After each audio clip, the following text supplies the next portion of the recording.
Ka gjëra që sa po i thua, ndihesh menjëherë bosh.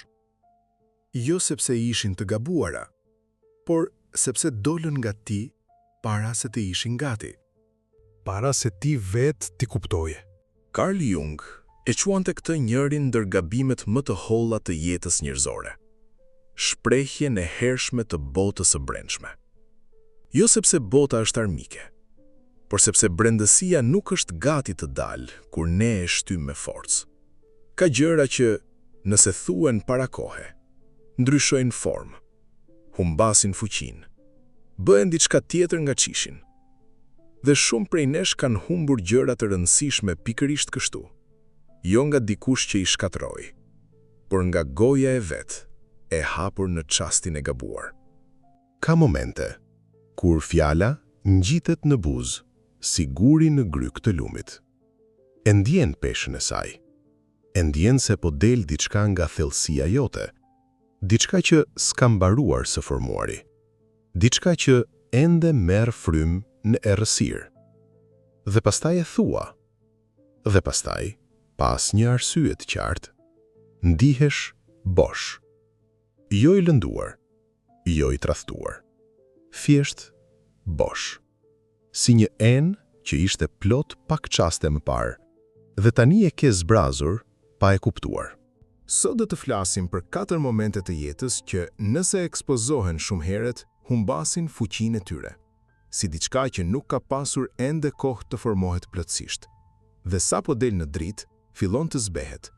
Por nëse i mban brenda vetes për aq kohë sa duhet, ato nuk janë më thjesht ndjenja, bëhen forcë, ndryshojnë mënyrën si funksionon energjia jote, marrëdhëniet e tua, drejtimi i jetës tënde.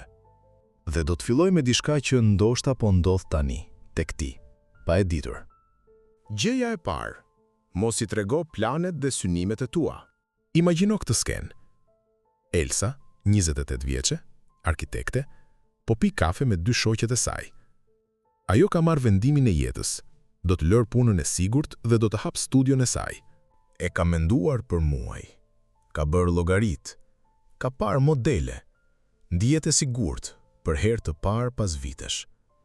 Dhe pastaj e thot: "Vajza, vendosa, do të hap studion time."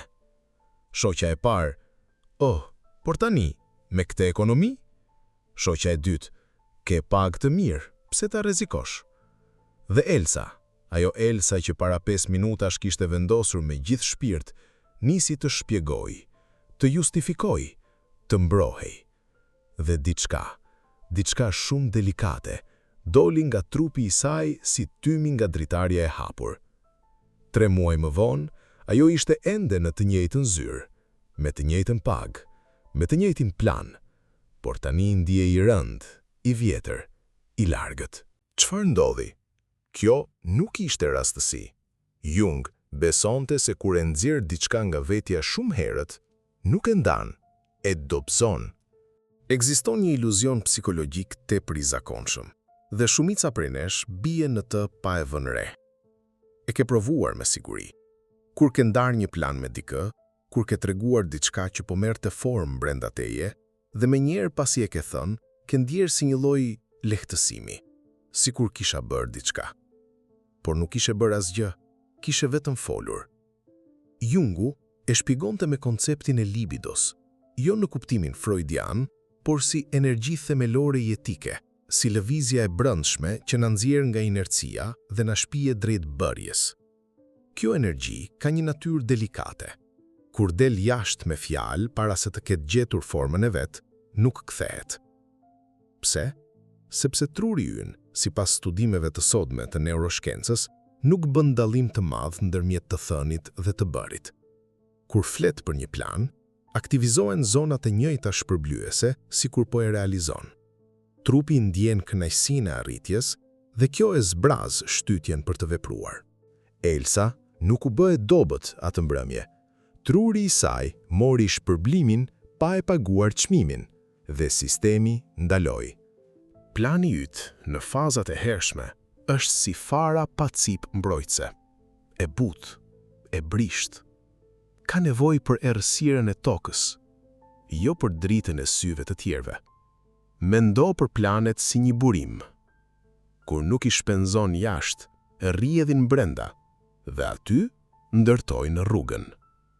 Gjëja e dytë, mos i trego frikrat, pasiguritë dhe dobësitë tua. Ka një keqkuptim të madh të kohëve moderne. Besimi se hapja totale është shenjë e shëndetit mendor, por Jung e shihte ndryshe. Jung nuk tha as të mbash gjithçka brenda, por as të hedhësh gjithçka jashtë.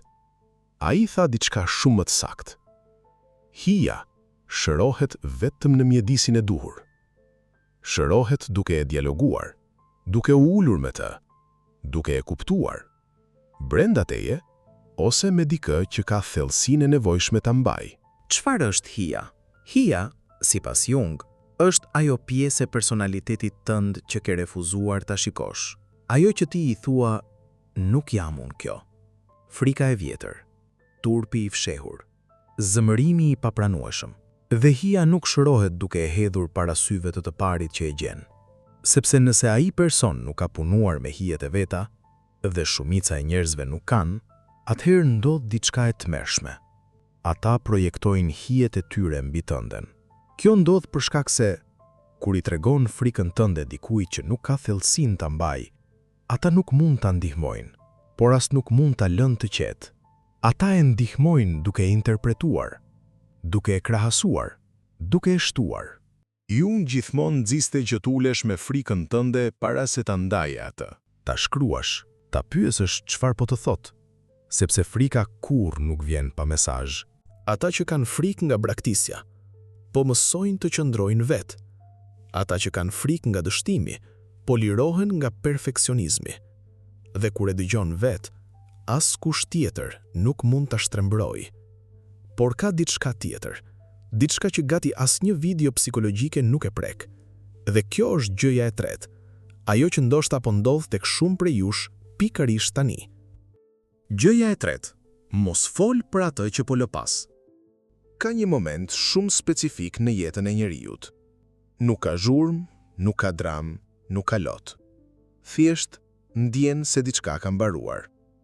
Si flaka e qiellit kur ka djegur të gjithë dyllin, nuk shuhet, konsumohet, qetësisht, natyrshëm. Ndoshta është një marrëdhënie, ndoshta një punë, ndoshta një version i vjetër i yti, ai njeri që ishe 5 vjet më parë, ai njeri që shumë e njohin ende si ti. Dhe instikti është i natyrshëm, dua ta shpall, dua t'u tregoj, dua ta them me zë të lartë, po ndryshoj. Por kjo shpallje, sipas Jung, mund të jetë saktësisht ajo që ta bllokon ndryshimin. Kur libidoja fillon të tërhiqet nga drejtimi i vjetër, shpesh instikti është ta shpallim. Po ndryshoj, po largohem nga kjo. Nuk jam më ai njeri. Danieli kishte punuar 8 vjet si inxhinier softwaresh.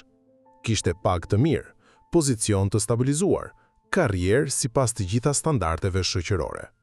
Por brenda tij, diçka ishte duke u shuar. Nuk ndjente se jetonte me atë punë, thjesht funksiononte. Një mbrëmje i tregoi një shoku të ngushtë se donte të ndronte kaje. Shoku ju përgjigj: "Je i çmendur? Puna jote është e sigurt, pse do ta lësh?" Vetëm kjo fjali, pa keqdashje, me kujdes madjen, e hodhi Danielin në konfuzion.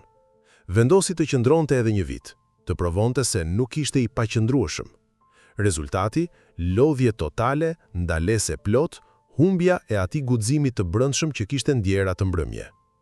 Ajo nga çka u pendua më shumë, nuk ishte koha e humbur, ishte fakti se e kishte lënë zërin e tij më të thellë të heshte nga reagimi i dikujt tjetër. Neuroshkenca e konfirmon, kur truri po lë pas një besim ose qëllim të vjetër, hyn në gjendje ristrukturimi. Korteksi prefrontal ka nevojë për qetësi për të ndërtuar rrugë të reja. Nëse merr reagime gjatë kësaj faze, amigdala, qendra e frikës, aktivizohet dhe trupin e shtyn mbrapa drejt gjërave të vjetra, sepse janë të njohura. Vetëm pyetja, a je i sigurt, mjafton ta bëjmë mendjen ta anojmë mbrapa. Ato kapituj që mbyllen pa shpallje janë shpesh ato që mbyllen me dinjitet. Jo çdo gjë ka nevojë për ceremoni largimi. Ndonjëherë, heshtja është respekti i fundit ndaj asaj çka qenë, dhe dhurata e parë ndaj asaj ç'do të vijë. Gjëja e katërt, mos fol për arritjet, parat dhe suksesin tënd. Ndoshta ky është ai fundit që e presim, dhe i pari që na habit.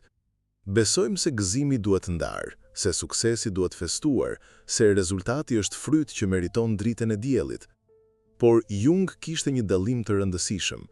Suksesi nuk i takon personës, maskës shoqërore, por vetes, asaj pjesë të heshtur dhe të vërtet të shpirtit. Dhe çdo gjë që i takon vetes ka nevojë për mbrojtje. Kur flet shumë për suksesin, nuk ndan vetëm informacion, hap derën për të gjithë të interpretojnë nëpërmjet filtrit të tyre, krahasimit, zilisë së pandërgjeshme, pritshmërive që nuk i keftuar. Mia kishte punuar me vite të tëra për të ndërtuar karrierën e saj nga e para. Kur bleu shtëpinë e parë, i tregoi grupit shokëve. Reagimet ishin: po tani je bërë pasur, dikush duhet të ketë ndihmuar. Të shohim a do ta mbash. Askush nuk kishte qëllim të keq, por fjalë të tilla mbollën brenda saj diçka të rëndë. Suksesi i saj, që duhet të ishte burim gëzimi, u bë burim presioni.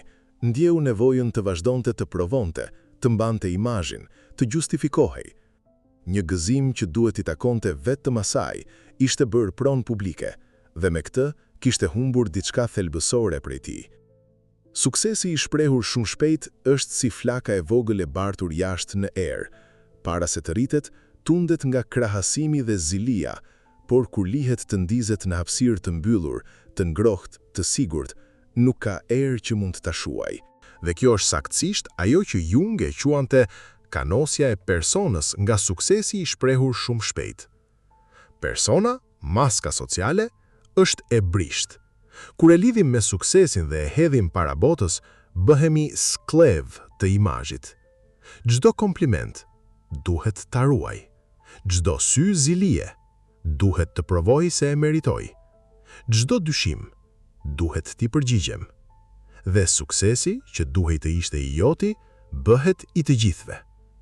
Njerëzit e pjekur shpesh janë diskret për arritjet e tyre. Jo sepse e fshehin, por sepse e kuptojnë se çfarë i takon rritjes personale ka nevojë për privatësi, jo për skenë. Suksesi nuk ka nevojë të shpjegohet, duhet vetëm të jetohet. Tani, kemi folur për planet, për frikrat, për largimet, për arritjet që humbasin forcën sapo ekspozohen shumë herët. Por për Carl Jung, e gjithë kjo ishte vetëm fillimi. Sepse pas të gjitha këtyre, ndodhe diçka më e thellë, diçka që ai e quante qëllimi i vërtet i udhëtimit njerëzor. Dhe ironia është se shumica nuk e kuptojnë kur ky udhëtim fillon, sepse nuk fillon kur bota të shen ndryshe. Fillon kur ti ndalon së jetuari vetëm për sytë e botës. Është momenti kur heshtja nuk bëhet më vemund, kur nuk duhet të kujtosh të mos flasësh, kur thjesht nuk ke nevojë. Dhe kjo është pjesa që dua ta mbani me vete. E di si ndihet? Është sikur ke mbajtur diçka të rëndë për shumë kohë, dhe pastaj e lë poshtë. Jung tha, qëllimi i jetës nuk është të jesh i përsosur, por të bëhesh i plot. Dhe kur njeriu fillon të ecë drejt kësaj pjekurie, ndodh diçka që nuk e pret askush. Nevoja për të shpjeguar fillon të zbehet.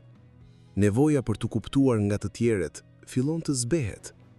Nevoja për të provuar se ke vlerë fillon të zbehet.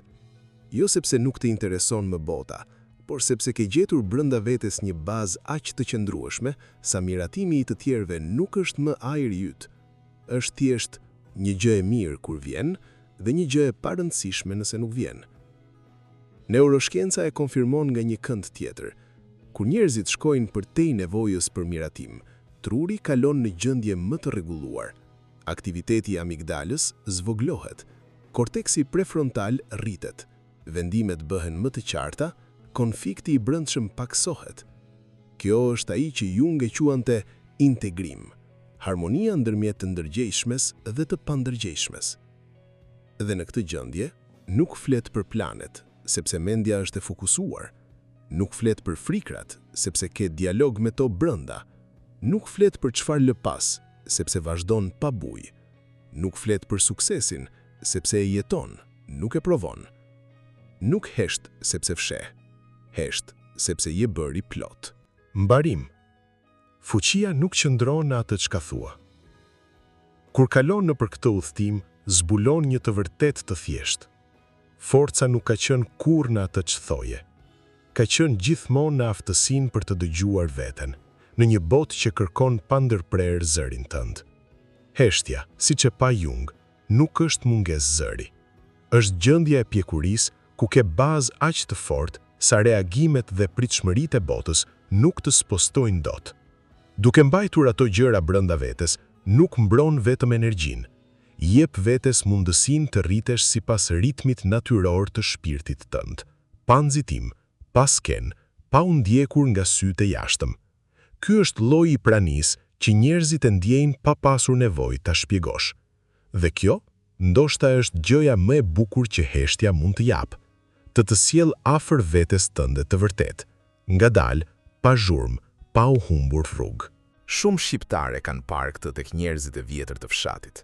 Ata gjyshërit e qetë që të dëgjonin, nuk të jepnin këshill të kota, por kur qëndronin pranë teje, ndiheshe i qetë. Nuk e dije pse. Ata nuk ishin thënë diçka të veçantë, por prania e tyre kishte peshë. Kjo nuk ishte rastësi. Ata kishin kaluar nëpër diçka, humbje, luftë, punë, dhimbje, dhe kishin mësuar se çfarë meriton zë dhe çfarë meriton heshtje. Jung do ta quante integrim, harmonia ndërmjet asaj që dim dhe asaj që ndjejmë, ndërmjet brendis dhe të jashtmes. Jung tha, privilegji i një jete është të bëhesh ai që je në të vërtetë. Forca nuk ka qenë kurrë në atë që ke thënë, ka qenë gjithmonë në atë që e ke mbajtur, me kujdes, me durim, me respekt ndaj ritmit tënd. Dhe nëse ka gjë që dua ta mbani nga kjo video, nuk është lista e 4 gjërave, është ky kuptim. Jo çdo gjë që jeton brenda teje ka nevojë të dalë jashtë. Disa gjëra janë të mira pikërisht sepse janë tuajat, vetëm të tuajat, dhe të mbeten aty që të mund të rriten. Faleminderit që shndruat.